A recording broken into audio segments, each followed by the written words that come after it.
एक बार की बात है, एक राजा था और उस राजा के पास 4 घोड़े थे जो बहुत ही अच्छी नस्ल के थे। लेकिन वो चारों घोड़े किसी को भी अपने ऊपर बैठने नहीं देते थे। राजा एक ऐसे आदमी की तलाश कर रहा था जो इन चारों घोड़ों को अच्छे से ट्रेन कर सके। उसने पहले भी कई ट्रेनर को बुलाया था, लेकिन कोई भी उन्हें ट्रेन नहीं कर सका। जब भी कोई इंसान उन घोड़ों के ऊपर बैठने की कोशिश करता है, वो जोर जोर से जंप करने लगते हैं और उसे गिरा देते हैं। बहुत से लोगों ने ये ट्राई किया, लेकिन कोई भी इसमें सक्सेस नहीं हो पाया। एक दिन एक लड़का उस राजा के महल में आता है और राजा से कहता है कि मैं आपके चारों भी घोड़ों को ट्रेन कर सकता हूँ। राजा ने उस लड़के से कहा कि तुमसे पहले भी कई लोगों ने ये ट्राई किया है, लेकिन बहुत से लोग इसमें जख्मी हो गए और कई लोगों की तो जान जाते जाते बची है।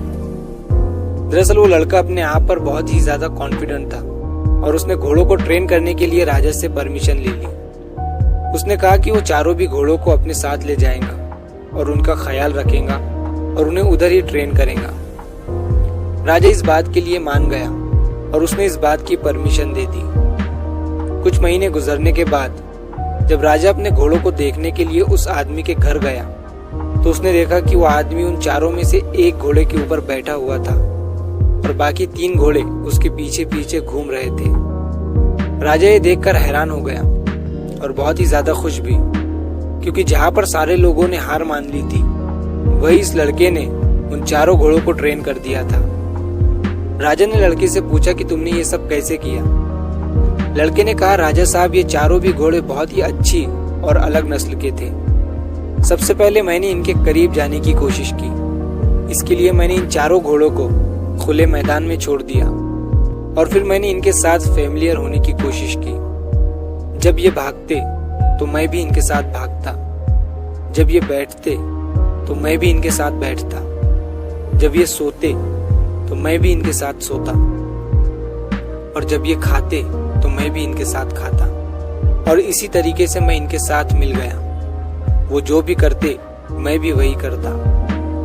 फिर कुछ दिनों के बाद ये चारों घोड़े ये सोचने लगे कि मैं भी उन्हीं की तरह एक घोड़ा हूँ। और फिर एक दिन मैंने उनके ऊपर सीट बेल्ट बांधने की कोशिश की। शुरू में उन्होंने सीट बेल्ट को फेंक दिया, लेकिन फिर कुछ दिन ट्राई करने के बाद उन्होंने उसे रहने दिया। फिर कुछ दिनों के बाद मैंने उनके ऊपर बैठने की कोशिश की और मैं बैठ गया। और थोड़े ही दिनों के बाद मैं उनकी सवारी करने लगा।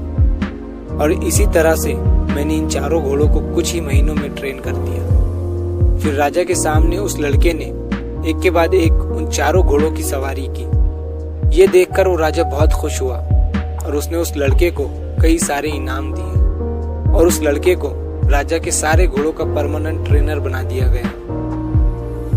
अब अगर हम हमारी जिंदगी में देखें तो उन घोड़ों की तरह हमारे दिमाग में भी 4 अनट्रेन घोड़े हैं, जिनके नाम एंजाइटी, गुस्सा, जेलसी और लालच है। और आपकी बुद्धि इन चारों की ट्रेनर है। आपको इन चारों घोड़ों को अपनी बुद्धि से ही ट्रेन करना पड़ेगा, तभी ये चारों आपके कंट्रोल में रहेंगे। और इससे भी पहले आपको इन चारों के साथ एक फ्रेंड की तरह रहना पड़ेगा और इन चारों को अच्छी तरह से समझना पड़ेगा, तभी आप इन्हें कंट्रोल कर पाएंगे। सबसे पहले हम एंजाइटी की बात करते हैं, मतलब कि चिंता, परेशानी। हम सब जानते हैं कि किसी भी प्रॉब्लम के बारे में चिंता करना उसका सॉल्यूशन नहीं है, बल्कि उल्टा ये प्रॉब्लम को और भी ज्यादा कॉम्प्लिकेटेड बना देता है। हम हमारी एंजाइटी को सिर्फ अपने पॉजिटिव थॉट से ही कंट्रोल कर सकते हैं। आप एक जगह बैठकर ये सोचो कि आप जिस बात को लेकर चिंतित हैं, जिस प्रॉब्लम के बारे में चिंता कर रहे हैं, उसका एक परफेक्ट सॉल्यूशन ढूंढो। और हमेशा ये बात याद रखो कि हर रात के बाद दिन जरूर निकलता है। मतलब अच्छे टाइम के लिए बुरे टाइम से गुजरना ही पड़ता है। बस थोड़ा सा सब्र करो बुरे वक्त के गुजरने का। हमारे दूसरे घोड़े का नाम एंगर है, मतलब गुस्सा। हमेशा ये याद रखो कि गुस्सा एक आग की तरह है, जिसमें सबसे पहले वो जलता है जो गुस्से में होता है। गुस्सा कभी भी किसी दूसरे को ज्यादा नुकसान नहीं पहुंचाता है, ये सबसे ज्यादा उसे नुकसान पहुंचाता है जो खुद गुस्से में होता है। इसलिए जब भी आपको गुस्सा आए, गुस्से से होने वाले नुकसान के बारे में सोचो और अपने आप को काम रखो। अपनी सांसों पर फोकस करके। इसी तरह धीरे धीरे आप अपने गुस्से को कंट्रोल कर सकते हैं। तीसरा घोड़ा है जेलसी।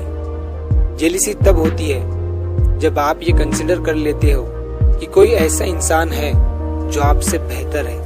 इसीलिए जब भी आप जेलस महसूस करो तब ये सोचो कि किसी इंसान को किसी दूसरे इंसान से कंपेयर करना बहुत ही घटिया एटीट्यूड है, क्योंकि हर एक इंसान यूनिक और अनोखा है। और अगर एक बार आप ये चीज समझ गए, आप कभी भी जेलस महसूस नहीं करोगे। चौथा घोड़ा है लालच। इंसान का लालच कभी खत्म नहीं होता। इससे हमें कोई फर्क नहीं पड़ता कि हमारे पास क्या है। बहुत बार ज्यादा लालच करने के चक्कर में हमारे पास जो होता है हम उसे भूल जाते हैं। अगर आप मेहनत करके पैसा कमाना चाहते हो लीगल तरीके से तब तो वो ठीक है, लेकिन जब आप बहुत सारा पैसा कमाना चाहते हो वो भी इलीगल तरीके से, शॉर्टकट से, तब वो लालच कहलाता है। इसीलिए हमेशा अपने लालच को कंट्रोल करने के लिए आपके पास जो है उसमें खुश रहना सीखो और उसी से एंजॉय करो। अगर आपने ये सब कर लिया तब आप आसानी से इन चारों घोड़ों को कंट्रोल कर पाएंगे अपनी बुद्धि की लगाम से। इस कहानी को हमेशा याद रखिएगा और अगर कहानी पसंद आई हो तो लाइक जरूर करना। तो चलिए मिलता हूँ मैं अगली बार इसी तरह की मोटिवेशनल स्टोरी के साथ। तब तक के लिए शुक्र करो, सब्र करो और जिंदगी में आगे बढ़ो।